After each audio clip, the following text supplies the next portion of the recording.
Olá, telespectador amigo. Você assiste agora o programa Conexão Alfa.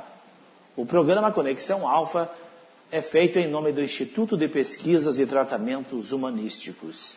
Eu, Dr. Celso Scheffer, psicanalista, falo para você hoje sobre o destino. Muitas pessoas falam sobre o destino e algumas pessoas têm uma visão do destino de uma forma bem fatalista. Algumas pessoas dizem, o meu destino estava traçado. Ou, alguns outros dizem, tinha que acontecer porque estava escrito e eu tinha que passar de alguma forma por esta situação. Vejam, meus queridos, a que nós poderíamos comparar o destino?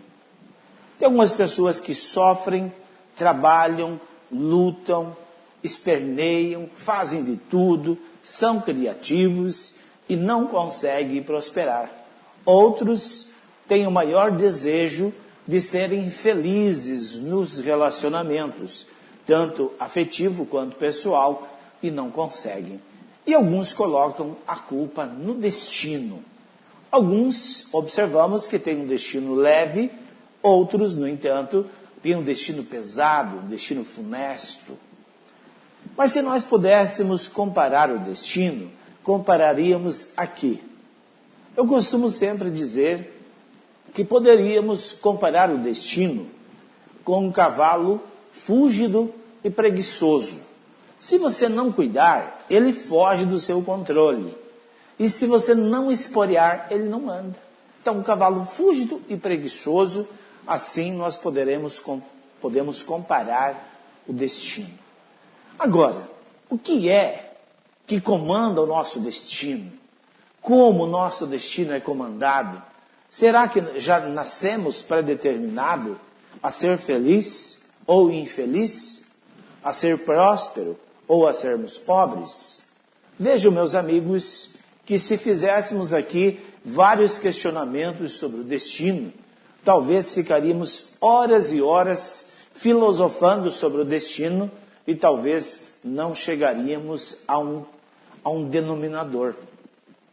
Eu quero falar para vocês, nesta oportunidade, sobre a visão sistêmica. A visão sistêmica é uma nova ciência, uma ciência conhecida como ciência do inconsciente. Tudo que eu falo para vocês aqui no programa Conexão Alfa é embasado na ciência mental, na ciência do inconsciente. E através das abordagens do inconsciente, a gente consegue entender de uma forma clara como o destino se desenvolve. Preste atenção, nós somos coordenados, ou o nosso destino é coordenado, por 3 níveis de consciência. A consciência pessoal, a consciência coletiva e a consciência espiritual. Esses 3 níveis de consciência coordenam o nosso destino. Agora, vamos falar um pouquinho sobre a primeira consciência, que é a consciência pessoal. Como essa consciência se desenvolve e como ela atua sobre os nossos destinos. Vejam, a consciência pessoal é estreita no seu alcance e exerce na pessoa um papel de juiz, uma vez que o que determina o que é certo e o que é errado é a consciência pessoal. A consciência pessoal, ela é embasada especificamente numa cultura, ou na cultura da pessoa, e através da cultura é que determinamos ser certo ou estar errado. Eu vou exemplificar aqui para vocês entenderem. Vamos imaginar que um israelita mata um judeu lá da faixa de Gaza. Eles são inimigos. Então, se eles matam o inimigo, é feito festa. Ele é um herói. E para nós, matar os outros, é certo ou é errado? Para nós é errado. E para os israelitas, quando matam os judeus? Está certo na visão deles. e na nossa está errado matar os outros. Então veja, a cultura é que determina o certo e o errado. Uma outra questão interessante sobre a consciência pessoal vamos usar também os judeus como exemplo.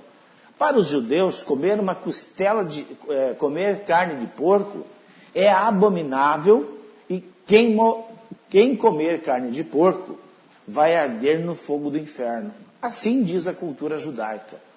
E para nós, uma costela de porco, de leitão, bem assadinha, não é gostoso?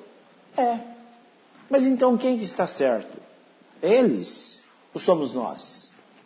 Vejam, meus queridos telespectadores, o certo está embasado na cultura de cada pessoa, de cada família e de cada crença religiosa. Este é o papel do primeiro nível de consciência.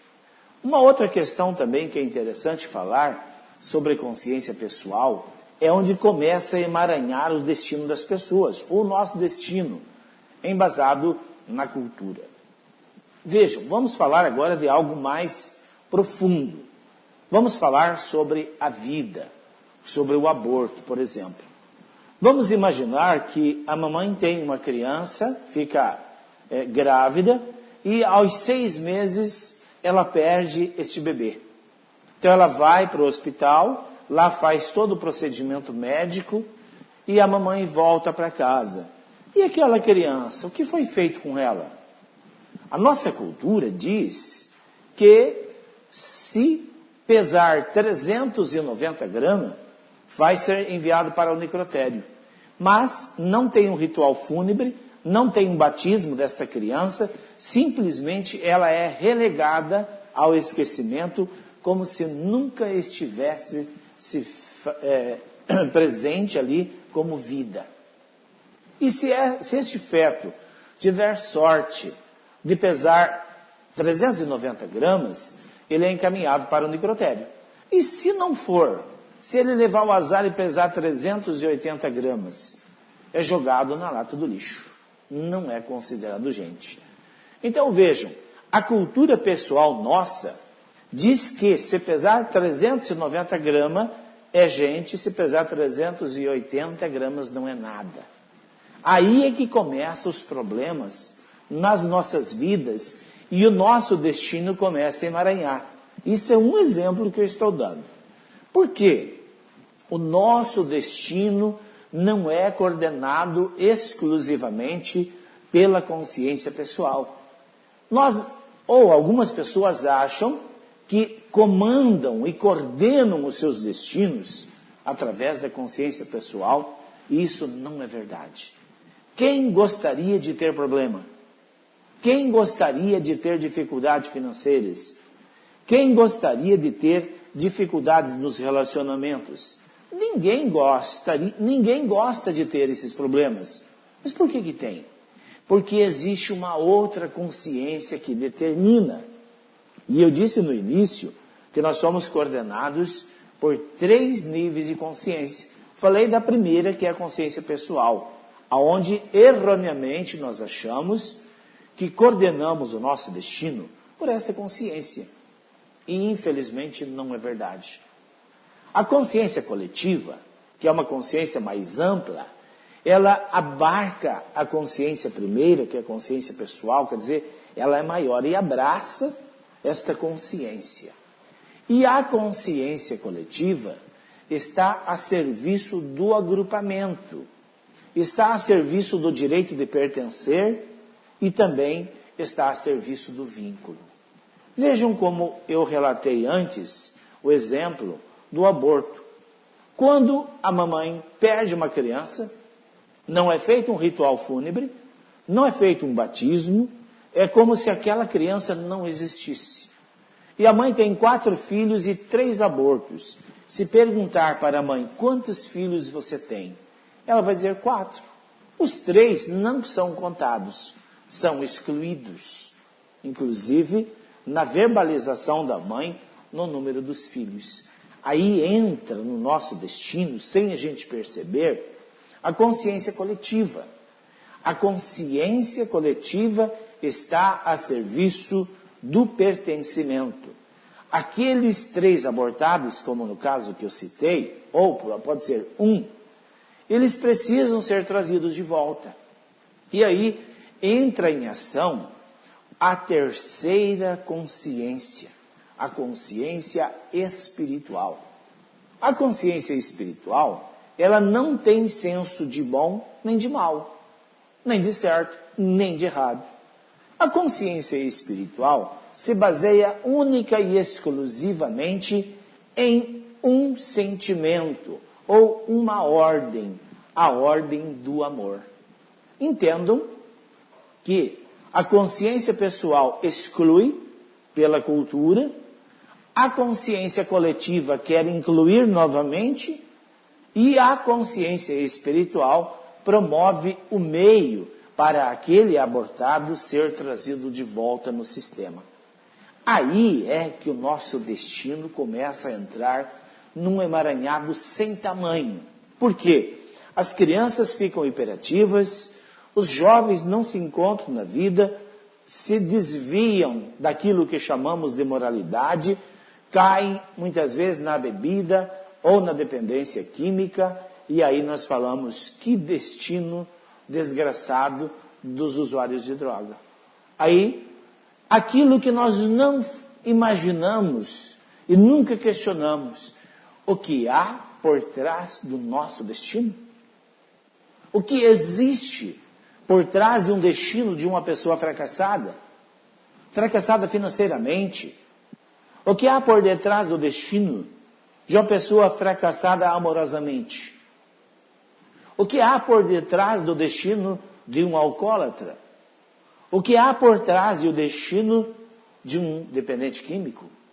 Podem ter certeza, meus queridos, todos os problemas que nós enfrentamos na vida vêm nos dar uma forma de ensinamento, vêm nos trazer uma lição e que, infelizmente, nós não paramos para questionar o nosso destino.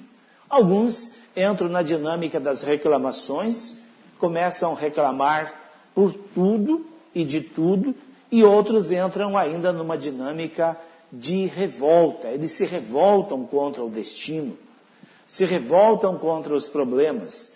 E 2 formas que normalmente as pessoas usam para reforçar os problemas ou para piorar a situação. Primeiro, eles se conformam. A vida é assim mesmo, todo mundo tem problema, quem sou eu para não ter problema? Isso é uma forma de piorar a situação. A segunda forma é quando a pessoa se revolta contra os problemas. Ele está reforçando o problema. Ele não está, de uma certa forma, buscando uma solução para o problema. Por quê? Primeiro ele reclama, depois ele se revolta. Dr. Scheffer, qual é a melhor maneira de resolver os problemas do destino? Preste atenção, meu querido telespectador. A primeira forma para resolver os destinos funestos é a aceitação. Aceite a situação do jeito que está, porque você não consegue mudar agora neste momento. Então você tem a aceitação. Quando você aceita o problema, o seu inconsciente cria um mecanismo de solução para o problema. Então veja, primeiro você aceita, aceitar não é se conformar. E depois você faz uma pergunta para os seus problemas. O que há nesses problemas que eu preciso tratar? Ou, o que é que esses problemas querem tratar em mim? Meus queridos telespectadores, todos nós temos problemas. A solução do problema ou a piora do problema depende da forma com que você olha para o problema. Então eu deixo uma mensagem no seu coração.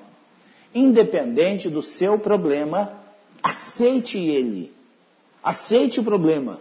E depois busque dentro de você uma resposta.